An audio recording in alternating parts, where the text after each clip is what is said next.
it's such a sicko way to handle the offseason. Like, you can't take a break. You can't just, like, or maybe go watch some NBA or go watch some hockey. Like, you've got to start thinking about NFL free agency and, where can I move this player? You're one of those people, Evan. That's right. I respect it. Thank you. And Shefty likes it as well when he laughs at me there.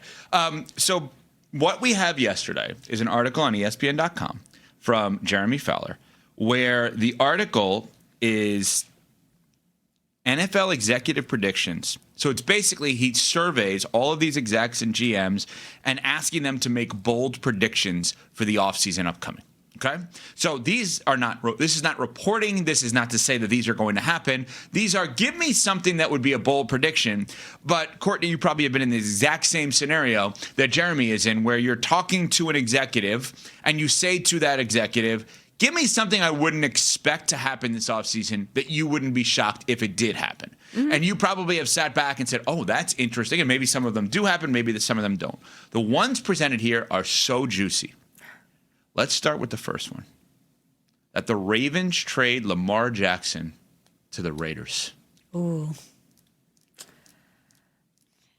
There's some context that needs to be presented here, though. He would have to agree to that. Remember, he has a full no trade clause. So if Lamar Jackson wants to go watch his career dwindle, he goes to the Raiders. And he's like, yeah, sign me up for that. I think we can question a lot more about Lamar Jackson and his desire to win if he ends up with the Raiders in March. Because the desire to win is not there if that's the case. Because he signs off on, I want to go to a rebuild. I want to go to a place that is so far out of being in contention when I'm already in a place that, when the roster's healthy, should be in contention every single year. I'd actually be kind of angry if that one happened, because I'd be looking at Lamar like, really, that's how you want your career to go down? This next part going into your 30s, that's where you want to spend it? Florida guy going somewhere warmer. Obviously, there were all these reports about tension between he and the coaching staff. Don't know how valid those are, but they've been out there. There's going to be a new head coach coming in. Maybe he's like, I need a fresh start. Tom Brady is there. I could use him as a mentor. The Raiders have a certain feel around them. Not that the Ravens don't, of course, but maybe he thinks, I look at some of the pieces that they have on offense, Canty, Bowers. I could do stuff with that. Mm-hmm. And I could be the reason why they start to turn things around. Yeah, I agree with Smalls. I disagree with you, Courtney, on this. Here's why. I think that in this scenario, if you're Lamar, again, we're playing out the hypotheticals as posted on ESPN.com. It could be, well, my cap hit is what, $75 million or whatever it is, so they have to restructure it. Maybe the restructure is not to his liking. The Raiders will give him whatever he wants. Maybe the head coaching search is not to his liking, relative to, I have no say in this, I'm not involved in this, etc. And maybe the Raiders hire somebody he does like. Or, I mean, this would have to happen like yesterday for him to have involvement in that. But, he could potentially be in lockstep with the head coach. And maybe he just wants a fresh start. Maybe there's something. And, I mean, Courtney, you said it. The AFC West is not technically as good as it used to be. So it's not. I mean, it's not automatically winnable, but the idea of facing Mahomes twice a year would be amazing for us to have Lamar versus Mahomes twice a year. Now, this is an easy one for the Raiders, right? Let's assume it's 3 first-rounders, and it would have to be this year's first-rounder, meaning they get Mendoza to be their quarterback, and that's it. Is there anything attractive about this to the Ravens?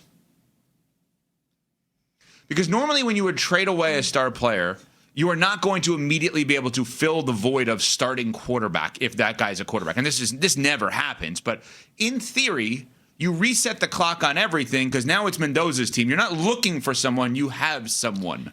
And you get 2 additional first-rounders, my guess would be, in this trade. It reminds me a little bit of the Mavs when they moved on from Luka. They're like, hey, we've tried it with you a million different ways, and it didn't work. Now, obviously, that was a horrible trade. A cumulative effect on personality, a lot of things there. But maybe he and the Ravens are like, you know what? We've done our best here, and it just has not resulted in what we want. And maybe we both need a fresh start. Maybe we need to turn the page and try something different, and you do too. Now, your response about me bringing up the Luka trade is the appropriate one. Terrible.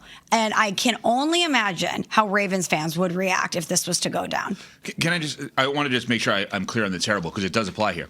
It was terrible because they made a win now trade, the Mavs. The Mavs didn't make a reset the franchise for the future. They made a trade thinking they got better in the moment because they got better defensively, and Anthony Davis has played about 10 games since then. So I think that was my terrible part of it. If it was, let's get the Oklahoma City Thunder return for trading Paul George to the Clippers, which is really to trade for Paul George and Kawhi, kind of, and they signed him. You get the point. Like, that's different. They did a win-now move. In this case, I don't think the Ravens would do a win-now move if they were ever to do this, even though they would get a quarterback. So, Courtney, before we move on to the next one, because there's a bunch of good ones in here, is there any benefit in your mind for this hypothetical being considered by the Ravens? If you get the number 1 overall pick, sure, because they're already going to restart here with a new head coach. But I think that they're a team that still views themselves in the win now window. Like, you're not getting any younger with Mark Andrews, Isaiah Likely, Zay Flowers, Derrick Henry. Those pieces we expect to still be there this season and this offseason. The defense, the same thing. They get healthy. They go back to being a formidable unit. That's a team that wants to win right now. So, like, for those reasons, I don't think he will get traded. But you guys aren't bringing up the one team that feels like the obvious one here to consider if you're Lamar Jackson. Why wouldn't he want to go to the Miami Dolphins? I mean, yes, Michelle, warmth, all those things. He's from South Florida. Right. They're about to get they're in the market for a new head coach right now, too.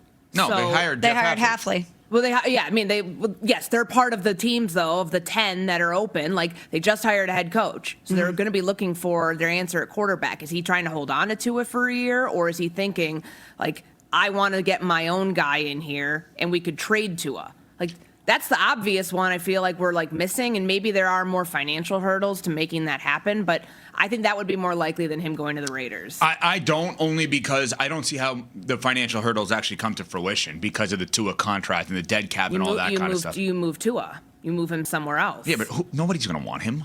I mean, not at that number, yeah, you'd have to probably take on a big portion of that, but if you could upgrade Tua for Lamar Jackson... You sign up for that 10 out of 10 times. You pay him out of your own pocket if you're Jeff Hafley at that point, if you could pull that off, because you'll make the money back on winning.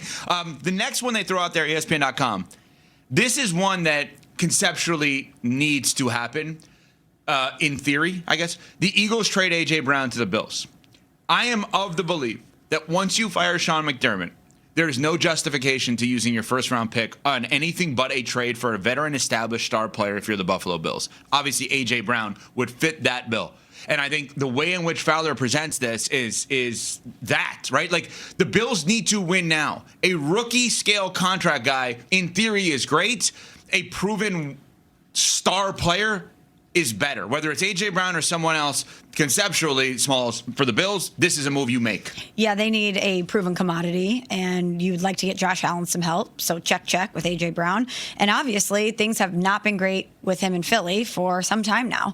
And there's the reports that he had wanted out of there. He had been very vocal about the offense not working. And guess what? The offense did not work. He had been telling you why he was upset, and everyone wanted to paint him out to be the villain. And ultimately, what he was screaming about ended up being their demise.